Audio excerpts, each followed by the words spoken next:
خوشگوار زندگی کا پہلا اصول ایمان و عمل ہے، جیسا کہ اللہ تعالیٰ کا فرمان ہے،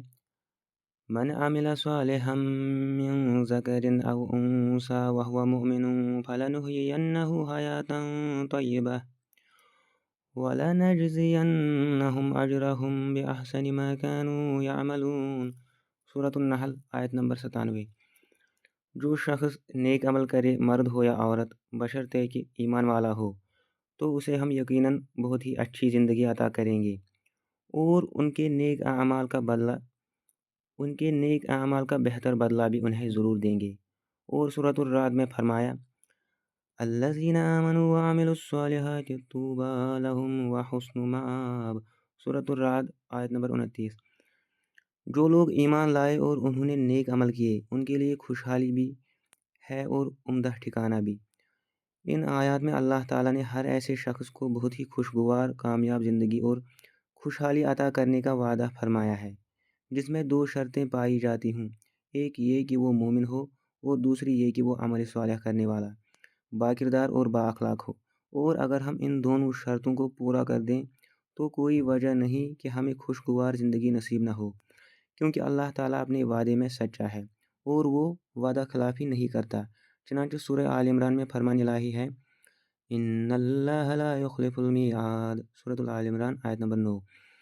یقیناً اللہ تعالیٰ وعدہ خلافی نہیں کرتا۔ یہ بات معلوم ہونی چاہیے کہ تمام انسانوں کی خیر و بلائی ایمان اور عمل صالح میں ہی ہے۔ اگر انسان سچا مومن ہو اور ایمان کے تقاضوں کو پورا کرنے والا ہو اور ساتھ ساتھ باعمل، باکردار اور بااخلاق ہو، اللہ کے فرائض کو پورا کرتا ہو، 5 نمازوں کا پابند ہو، زکوٰۃ ادا کرتا ہو، رمضان کے فرض روزے بلا عذر شرعی نہ چھوڑتا ہو، والدین اور رشتہ داروں سے حسن سلوک کرتا ہو، لین دین میں سچا اور وعدوں کو پورا کرتا ہو، بددیانتی، دھوکہ اور فراڈ سے اجتناب کرتا ہو، حلال ذرائع سے کماتا ہو، تو اللہ تعالیٰ دنیا میں اسے ہر قسم کی خیر و بلائی عطا کرتا ہے اور آخرت میں جنت کی نعمتیں اور اجر و ثواب الگ ہے۔ اس کے برعکس اگر کوئی انسان فاسق، فاجر، بدکردار اور بد اخلاق ہو، نہ نمازوں کی پرواہ کرتا ہو اور نہ زکوٰۃ دیتا ہو، رمضان کے روزے مرضی کے مطابق رکھتا ہو اور طاقت ہونے کے باوجود حج بیت اللہ کا فریضہ ادا کرنے کے لیے تیار نہ ہو، والدین اور قرابت داروں سے بدسلوکی کرتا ہو، اللہ کے بندوں کے حقوق مارتا ہو، لین دین میں جھوٹ بولتا ہو، دھوکہ دہی کرتا اور بددیانتی سے کام لیتا ہو اور حرام ذرائع سے کماتا ہو، تو ایسے انسان کے متعلق ہمیں یقین کر لینا چاہیے کہ اسے لاکھ کوشش کے باوجود خوشگوار زندگی کبھی نصیب نہیں ہو سکتی، جیسا کہ اللہ تعالیٰ کا فرمان ہے،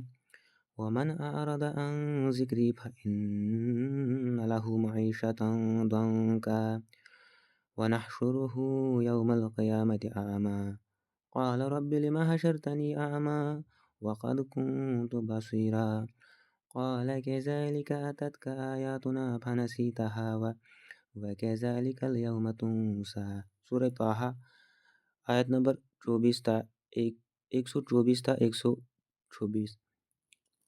اور جو شخص میری یاد سے روگردانی کرے گا وہ دنیا میں یقیناً تنگ حال رہے گا، اور روز قیامت ہم اسے اندھا کر کے اٹھائیں گے۔ وہ کہے گا، اے میرے رب،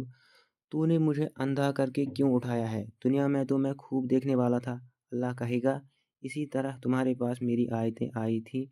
تو تم نے انہیں بلا دیا تھا، اور اسی طرح آج تم بھی بلا دیے جاؤ گے۔ ان آیات میں اللہ تعالیٰ نے خبردار کیا ہے کہ جو شخص میرے دین سے منہ موڑے گا اور میرے احکامات کی پرواہ نہیں کرے گا، میں دنیا میں اس کی زندگی تنگ حال بنا دوں گا اور اسے خوشحال زندگی سے محروم کر دوں گا۔ اس کے علاوہ قیامت کے دن میں اسے اندھا کر کے اٹھاؤں گا۔ وہ مجھ سے اس کی وجہ پوچھے گا تو میں کہوں گا، جیسا تم نے کیا ویسا ہی بدلہ آج تمہیں دیا جا رہا ہے۔ تمہارے پاس میرے احکام آئے، اہل علم نے تمہیں میری آیتیں پڑھ کر سنائی اور میرے نبی صلی اللہ علیہ وسلم کی صحیح احادیث کو تمہارے سامنے رکھا، لیکن تم نے ان سب کو پس پش ڈال کر منمانی کی، اور جو تمہارے جی میں آیا تم نے وہی کیا۔ اسی طرح آج مجھے بھی تمہاری کوئی پرواہ نہیں۔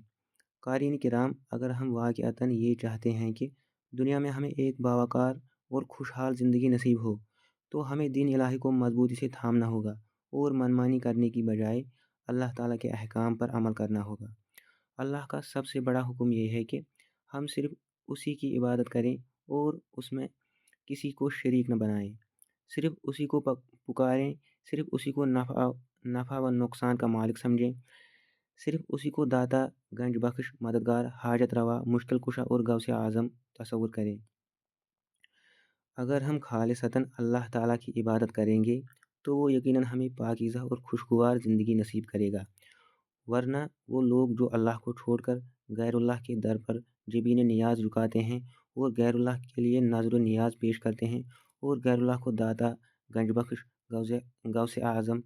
حاجت روا اور مشکل کشا سمجھتے ہیں اور انہی کے سامنے ہاتھ پھیلاتے ہیں،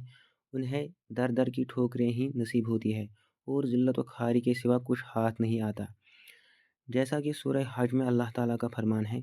وَمَن يُشْرِكْ بِاللَّهِ فَكَأَنَّمَا خَرَّ مِنَ السَّمَاءِ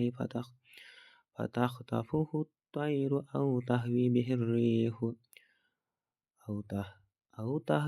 الرِّيحُ فِي مَكَانٍ سَحِيقٍ۔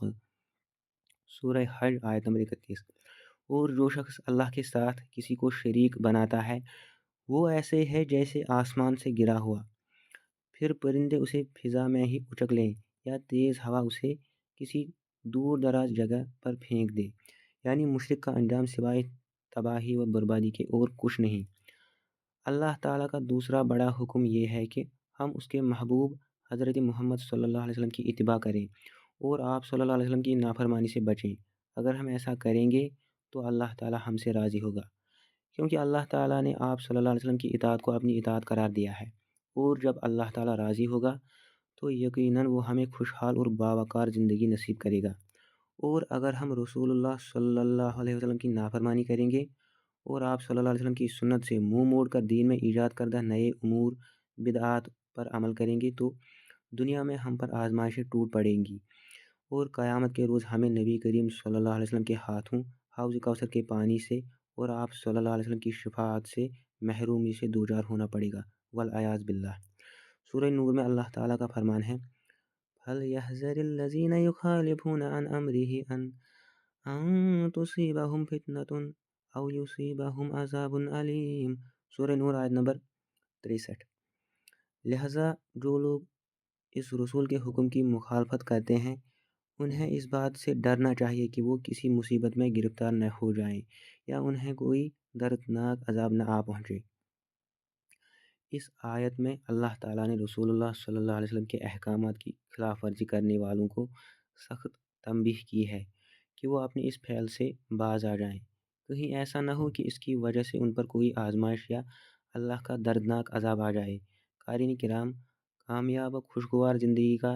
جو پہلا اصول ہم نے ذکر کیا ہے اس کا خلاصہ یہ ہے کہ ایمان اور عمل صالح کی بنا پر ہی ہمیں ایک کامیاب زندگی نصیب ہو سکتی ہے، اور ایمان باللہ کا سب سے بڑا تقاضا یہ ہے کہ ہم عقیدہ توحید پر قائم و دائم رہیں، جبکہ ایمان بالرسل کا ایک لازمی تقاضا یہ ہے کہ ہم رسول اللہ صلی اللہ علیہ وسلم کی اطاعت و فرما برداری کو اپنا اوڑھنا بچھونا بنائیں اور آپ صلی اللہ علیہ وسلم کے اسوہ حسنہ کی روشنی میں زندگی بسر کریں۔ اس طرح دنیا کے دکھوں اور صدموں سے ہمیں چھٹکارا ملے گا اور ہماری زندگی کامیابی کی راہ پر گامزن ہو جائے گی۔